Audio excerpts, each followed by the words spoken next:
Why would a king accept limits he meant to escape? Because England in 1215 faced a concrete crisis. Armed barons held London, King John needed money after failed wars, and neither side trusted a spoken promise. The bargain at Runnymede was therefore not a calm birth of democracy. It was a dangerous settlement made under pressure, and its failure is the reason Magna Carta kept returning. The document that emerged became known as Magna Carta, the Great Charter. Its later reputation can make the scene look cleaner than it was. In 1215, the Charter was not a universal Bill of Rights. It protected a narrow political society, nobles, churchmen, towns, merchants, and free men, while most people in England remained outside its strongest promises. But within its medieval language was a dangerous idea for monarchy. Royal power could be described, challenged, and limited in writing. To understand why that mattered, start with John's reign. John inherited a cross-channel Angevin world from his father Henry II and his brother, Richard the Lionheart, but he lost Normandy to the French king in 1204. That loss damaged royal prestige and transformed English politics. John needed money to recover continental lands, and his barons were asked to pay for wars that often failed. Military failure and taxation reinforced each other until loyalty became brittle. One pressure point was scutage, money paid in place of military service. Earlier kings had used it, but John demanded it repeatedly and aggressively. He also exploited feudal incidents, reliefs, wardships, marriages, fines, debts, and inheritances. These were not abstract accounting terms. They affected families, lands, marriages, and local authority. To a baron, the king could seem less like the guardian of custom than a creditor with an army. John's conflict with the church deepened the crisis. His dispute with Pope Innocent III over the appointment of Stephen Langton as Archbishop of Canterbury led to interdict, excommunication, and years of religious and political strain. John eventually submitted to the Pope and held England as a papal fief, a move that helped him diplomatically but angered critics who already doubted his judgment. The king's authority survived, but his legitimacy was scarred. By 1214, after the failed campaign ending at Bouvines, the political temperature rose sharply. John's hopes of reversing losses in France collapsed. When he demanded more money, many barons saw no reason to finance another royal gamble. Rebel barons renounced allegiance and presented demands rooted in custom, grievance, and self-protection.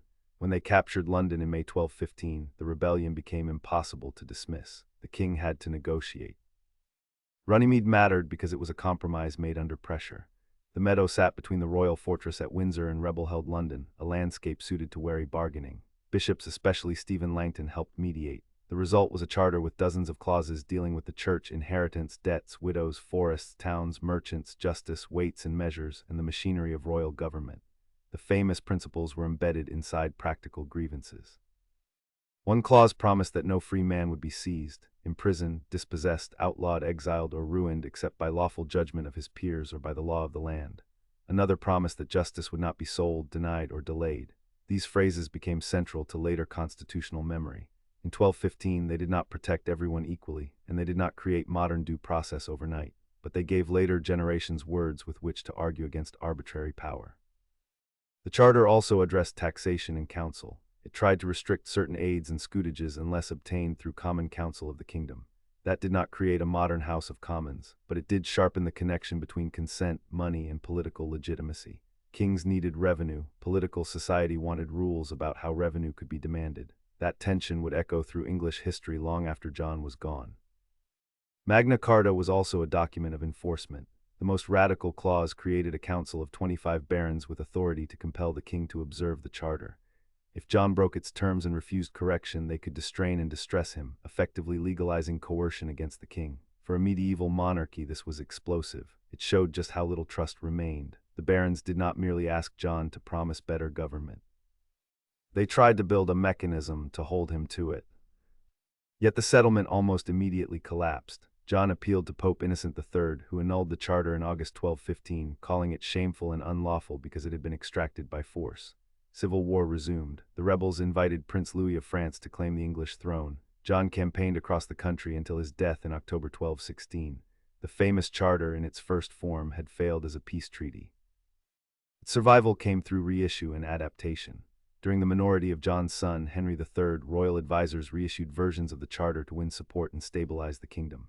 Clauses were revised, separated, or omitted. The Forest Charter addressed another major grievance about royal forest law. In 1225, Magna Carta was reissued in return for taxation, strengthening the link between royal concession and political consent. The mythic document survived because it was useful. Over centuries, Magna Carta changed meaning. Medieval lawyers cited it, parliamentarians invoked it. 17th century opponents of Stuart monarchy treated it as ancient proof that kings were bound by law.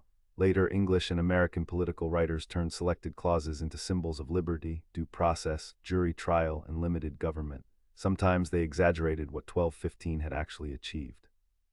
But even exaggeration shows the Charter's power as a legal and political language. The careful way to tell the story is to hold both truths together. Magna Carta was a baronial peace settlement full of feudal details, exclusions, and immediate failure. It was also a written limit placed before a king at a moment when armed subjects refused to rely on royal discretion. It did not create democracy, but it helped make a language in which rulers could be told, "There is law above your will."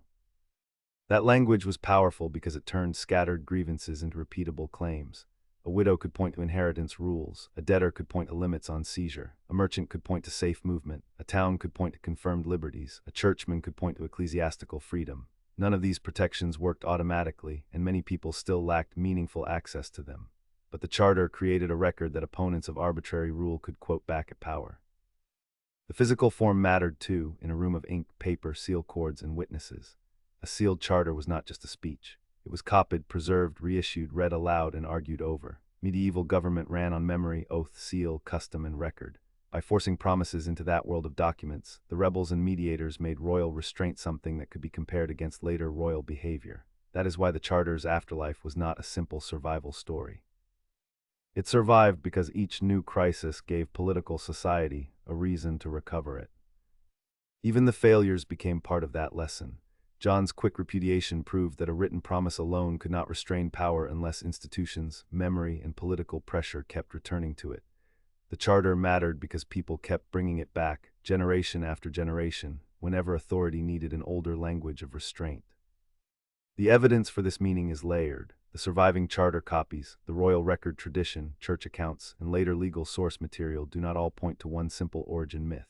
Historians debate how much Stephen Langton shaped the clauses, how far the rebels were defending custom rather than inventing something new, and why some promises became famous while others faded into technical medieval law.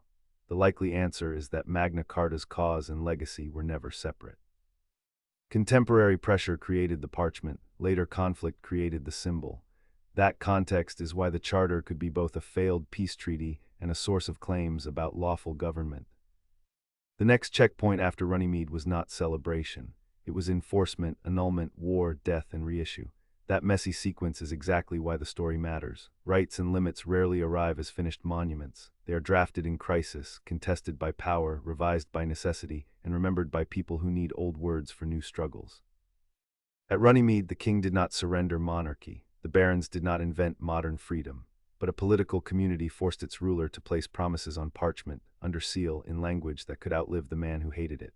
That is the enduring drama of Magna Carta. A failed medieval peace became one of the world's most famous arguments that government itself must answer to law.